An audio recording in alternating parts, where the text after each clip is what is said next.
Thanks for joining us today on Aggie Update.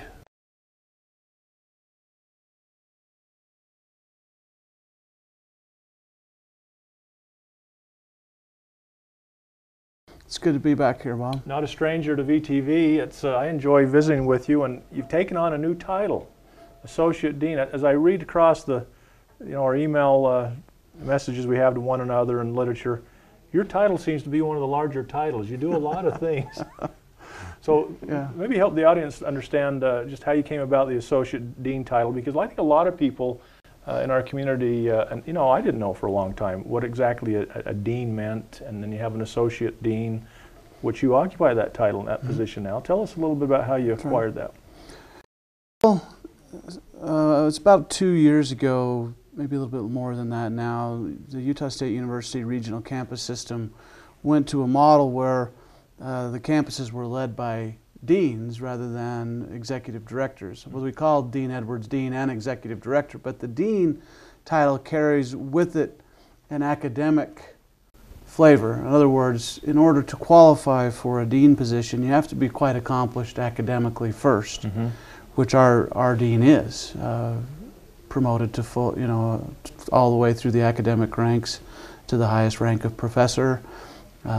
Very well published and well known in the scholarly community. So Derek, they come from like a teaching background. They've been in a faculty role for, in his case, 25 plus years. Right. And that's all part of that progression toward a dean status. Right. That's right. So when they decided to move to the dean model, they did that to further emphasize the importance of academics on our campuses.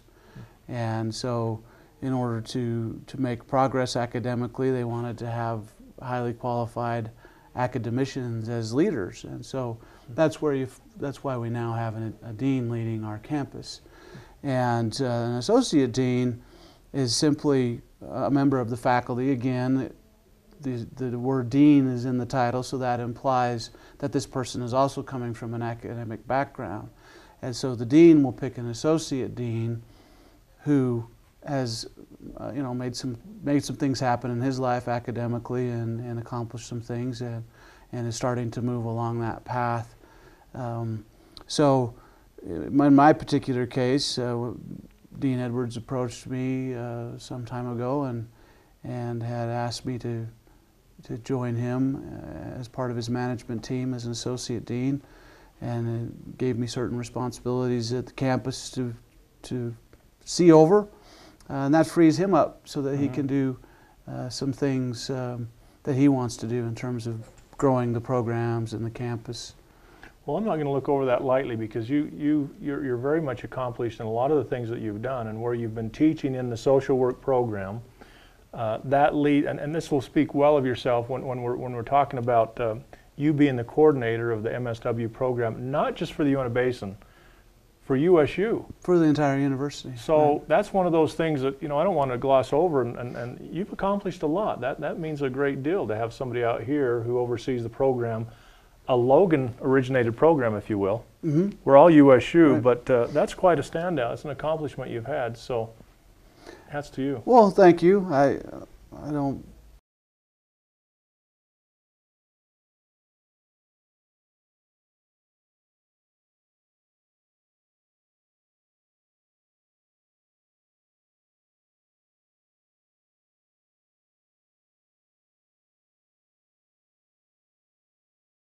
Well, it's just neat to see those titles come out of the Uinta Basin to where it has a more of a university feel for it, where we do report to a dean. We have an associate dean here.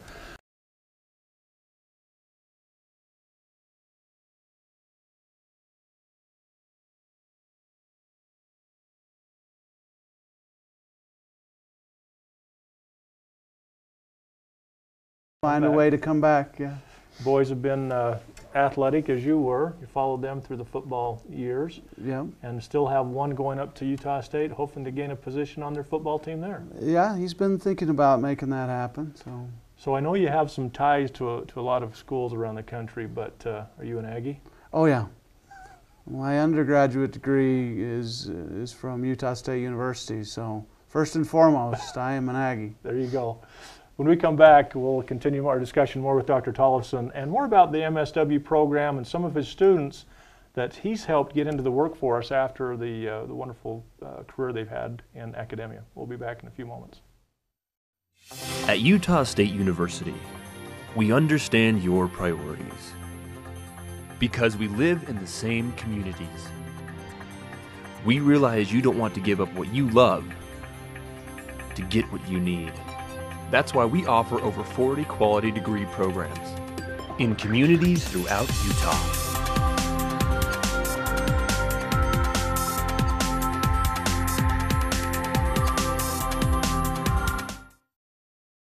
Welcome back to Aggie Update. We're joined today with Derrik Tollefson, Associate Dean and Coordinator of the Masters of Social Work program here at Utah State University in the Uinta Basin. Again, it's a long title. New title, brand new title for you and for the Basin.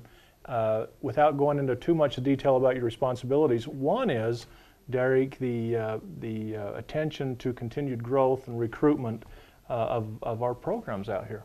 Yeah, part of my responsibility as Associate Dean is to oversee the growth, the recruitment, the retention, and marketing to our students, which means I get to work more closely with you, which is fun. But we're excited about some goals we've set for our enrollment growth for the next 10 years or so, and we're excited about some of the new things that are happening, some of the new energy that's coming into our campus, particularly with the new freshmen, the traditional freshman groups.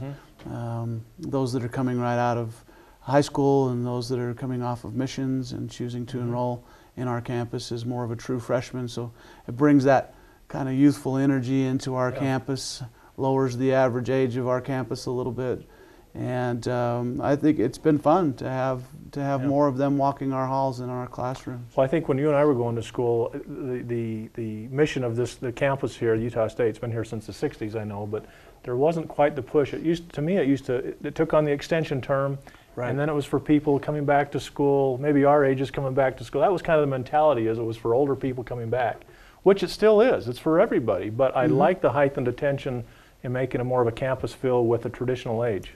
Yeah, we feel like we are still the kind of campus where more non-traditional adult learners can come back and finish their education, or start and finish it, whichever might be the case. But with some of our new facilities, the growth of some of our programs, we find that we're attracting more of the traditional students who decide to stay here at home, save a little bit of money, or save a lot of money, and eat mom's cooking on Sundays. And who can complain about that? Yeah, exactly. So my son still is driving home 4 hours on Sundays to have a home-cooked meal. So we're really excited about that direction that we're headed. So let's flip ahead and look. Not only are we interested in those traditional students of that age group, which accounted for a lot of our growth that we had from fall of last year to fall of this year, up 6%, which entailed a lot of those students that age.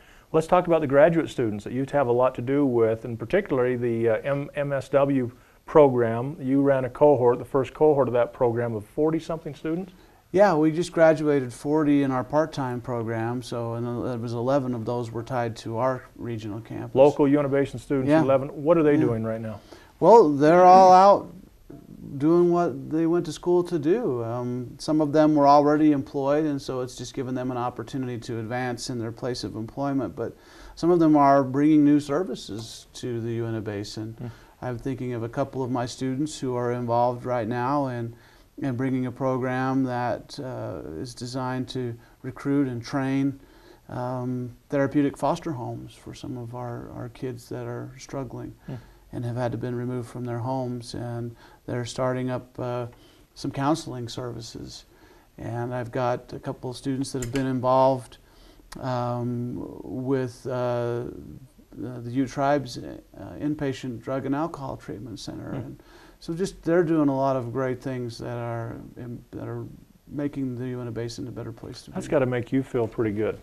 Oh yeah, you almost feel like a proud father to see these students who you've watched for the last 3 years mature and grow and develop these skills, and then put them into use right here in our own community. In fact, 2 of those students, I'm hoping I'm thinking of the same ones, Andrew Purcell and Catherine Hirado. Yes. Yeah. And they just received some recognition from our campus on outstanding students, and they're getting recognition in our annual report, which is kind of neat. Yeah, well, they've done some neat things, and Catherine is now working for Northeastern Counseling Center, our local mental health authority, and Andrew's continuing his employment with Child and Family Services. He's also doing some work, I think, with the Ute Tribe as well. So it's just fun to watch them take that degree and to go out and to make things happen. Well, it's fun to have you on the set today, and we'll bring you back again real soon, because you're doing a lot, and we need more time to tell what you're doing. Yeah, it's fun. So, that's it for today's Aggie Update. We're appreciative of Derrik being on the show with us. If you want more information on the MSW program, visit us at our website, unabasin.usu.edu. Better yet, drop by and see Dr. Tollefson. He'd be happy to visit with you at our Vernal location, and also stop into our Roosevelt location. We'll have a way to hook you up there as well. So join us next time. Thank you.